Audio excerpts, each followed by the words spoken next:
اسرائیل پہ اگر atom bomb چلایا نا تو اسرائیل کے ساتھ مصر بھی جائے گا. سمجھ رہے ہو؟ لوگ کہہ رہے ہیں اس ایٹم بم کا کیا کرنا.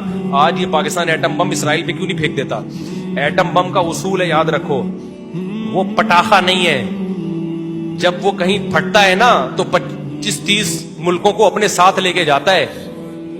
آپ کو پتا ہے جو بلوچستان میں پاکستان نے ایٹمی دھماکہ کیا تھا نا، اس کے اثرات آذربائیجان تک پہنچے تھے، ازبکستان تک پہنچے تھے اس کے اثرات، حالانکہ زمین میں دھماکہ تھا. اور یہ بھی آپ کے لیے خوشخبری، انڈیا پاکستان پہ ایٹم بم گرا ہی نہیں سکتا کبھی بھی، صرف ڈرانے کے لیے ہے. کیوں؟ اگر انڈیا پاکستان پہ ایٹم بم گرائے گا نا، بہت سارے انڈیا کے شہر تباہ ہو جائیں گے، کیونکہ پاکستان لمبائی میں زیادہ ہے، چوڑائی میں کم ہے، تبھی چوڑے میں آتا رہتا ہے ہر وقت. پاکستان جو ہر وقت چوڑے میں رہتا ہے نا، اس کی وجہ ہے کہ چوڑائی ویسے کم ہے اس کی، لہذا ویسے بہت چوڑا ہے. اس چوڑائی کم ہونے کا فیور یہ ہے کہ اگر ایٹم بم گرا تو اس کے اثرات بارڈر پہ جائیں گے، اور بارڈر میں کون ہے؟ افغانستان بھی اور انڈیا کا بھی بہت بڑا حصہ تباہ ہو جائے گا اس سے. لاہور پہ ایٹم بم گرا تو جالندھر گیا، نہیں آئی بات. جو لاہور کے بارڈر پہ جتنے انڈیا کے شہر ہیں گئے کام سے، وہ سارے بھوکے مریں گے، سارے مر جائیں گے، بیمار لنگڑے معذور ہو جائیں گے. تو انڈیا نہیں چلا سکتا ایٹم بم، پاکستان چلا سکتا ہے. کمال کی بات یہ ہے، انڈیا پہ اگر اللہ نہ کرے کوئی کسی پہ چلائے، ہم تو نہیں چاہتے، لیکن کیونکہ فاصلہ بہت ہے. اسرائیل اتنا چھوٹا سا ملک ہے، اس پہ اگر پاکستان نے ایٹم بم پھینکا تو مصر، اسرائیل تو تھوڑے سے ہیں، مصری کتنے زیادہ ہیں، ادھر شام ہے، ادھر لبنان ہے، ان سب کی ایسی کی تیسی. وہ بولیں گے ہمیں کیوں مار رہے ہو بھائی تم؟ یہاں ہر آدمی پاکستان کے پاس ایٹم بم میں چلاتا کیوں نہیں ہے، ایٹم بم میں چلاتا کیوں نہیں ہے، ایٹم بم میں چلا، اس ایٹم بم کا فائدہ کیا؟ بھائی فائدہ یہ ہے کہ آپ کی طرف رخ کرنے سے پہلے دشمن 100 دفعہ سوچے گا، یہ فائدہ ہے. اب جیسے پاکستان اگر اسرائیل پہ ایٹم بم مارے تو مصر، لبنان، شام سارے آ جائیں گے پاکستانی فوج کے پاس. خدا کے لیے ایٹم بم نہ مارو، کوئی اور پٹاخہ پھوڑ دو آپ وہاں جا کے، ایٹم بم نہ مارو، ہم مریں گے. اسی طرح میرے بھائی، اگر کوئی بھی ملک پاکستان پہ ایٹمی حملہ یا کسی طرح فوج کشی کرنے کی کوشش کرتا ہے تو پھر پاکستان دفاع میں ایٹم بم دکھائے گا، بولے گا ہم تو ڈوبے ہیں صنم، تم کو بھی لے ڈوبیں گے.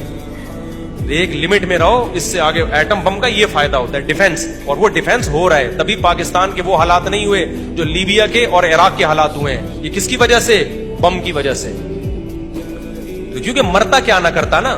ابھی تو نہیں چلائیں گے، لیکن جب ملک پہ ایسے حالات آ گئے، کوئی ہماری ریاست ہی ہم سے چھینے گا، پھر ہم کہیں گے بھائی ہم اگر پھٹ رہے ہیں نا، ہم اگر مر ہی رہے ہیں تو بھاڑ میں جب ہم چلائیں گے پھر 20 ملک اور بھی مریں گے، تو وہ 20 ملک پکڑیں گے دشمن کو. ابے بھائی خدا کے لیے ان کو نہیں مارو، انہوں نے ایٹم بم چلا دیا تو ہمارا بیڑا غرق ہوگا. لیکن ہر آدمی یہ ایٹم بم کس کام کا ہے، اس سے بہتر تو شب برات کے پٹاخے ہیں، کم از کم پھٹتے تو ہیں. ایسی سی باتیں آ رہی ہیں لوگوں کی. تو یہ ایٹم بم اس کام کا ہے کہ تمہارے ملک کی لکیریں کیا ہیں.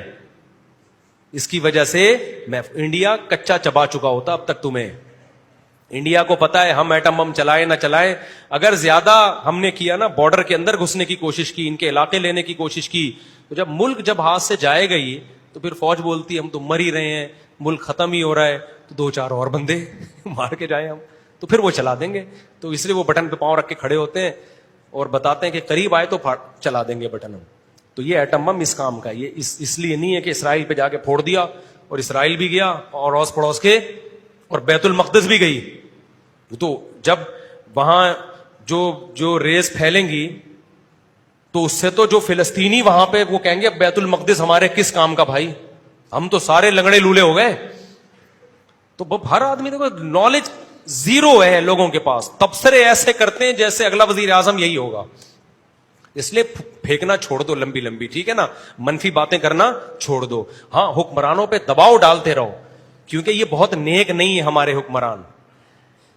فوج میں بھی کبھی کوئی اچھا بھی آتا ہے، برا بھی آتا ہے، ہر طرح کے ملے جو لوگ آرمی میں آتے ہیں. تو جب آپ دباؤ ڈالتے ہیں تو پھر اچھے کام کا ریشو بڑھ جاتا ہے. اس لیے دباؤ ضرور ڈالو، دباؤ ضرور ڈالو، تاکہ ایسا نہ ہو سعودی عرب پہ بھی دباؤ ڈالو، پاکستان پہ بھی دباؤ ڈالو، تاکہ یہ ہاتھ پہ ہاتھ رکھ کے بیٹھ نہ جائے. اور یہ ایک حقیقت ہے کہ جتنی آواز ان لوگوں کو فلسطینیوں کے حق میں اٹھانی چاہیے، یہ ایک طے شدہ حقیقت ہے، اتنی آواز یہ لوگ نہیں اٹھا رہے. اگر یہ سارے اسلامی ملک مل کے مضبوط آواز بھی اٹھائیں تو بہت سارے کام ہو سکتے ہیں.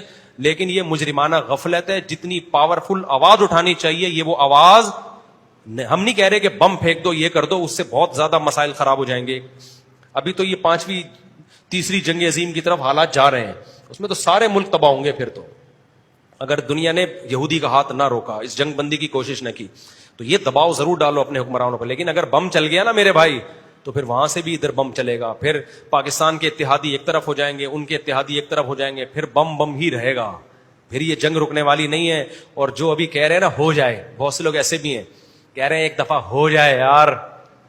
بیٹا جب تمہارے اوپر بم برسیں گے اور جب بچے چھوٹے چھوٹے یتیم ہوں گے اور لاشیں تم دیکھو گے نا, تو تم کہو گے اللہ کسی طریقے سے اس جنگ کو ختم کر دے. ہاں, یہ جنگیں آپ نے دیکھی نہیں ہیں, جنہوں نے دیکھی ہیں ان سے جا کے پوچھو. اس لیے نبی نے فرمایا لا تتمنوا لقاء العدو, جنگ کی کبھی بھی تمنا مت کرو. مسلط ہو جائے تو پھر ڈٹ کے لڑو. واعلموا ان الجنۃ تحت ظلال السیوف, مسلط ہو جائے یقین کر لو جنت تلواروں کی چھاؤں میں اللہ نے رکھی ہے. کیسی پیاری حدیث ہے, بڑا مزہ آتا ہے. مت تمنا کرو جنگ کی, ہو جائے پھر بھاگو نہیں میدان سے, پھر لڑو ڈٹ کے, اور یقین کر لو جنت اللہ نے کس میں رکھی ہے, بموں کی چھاؤں میں رکھی ہے اللہ نے.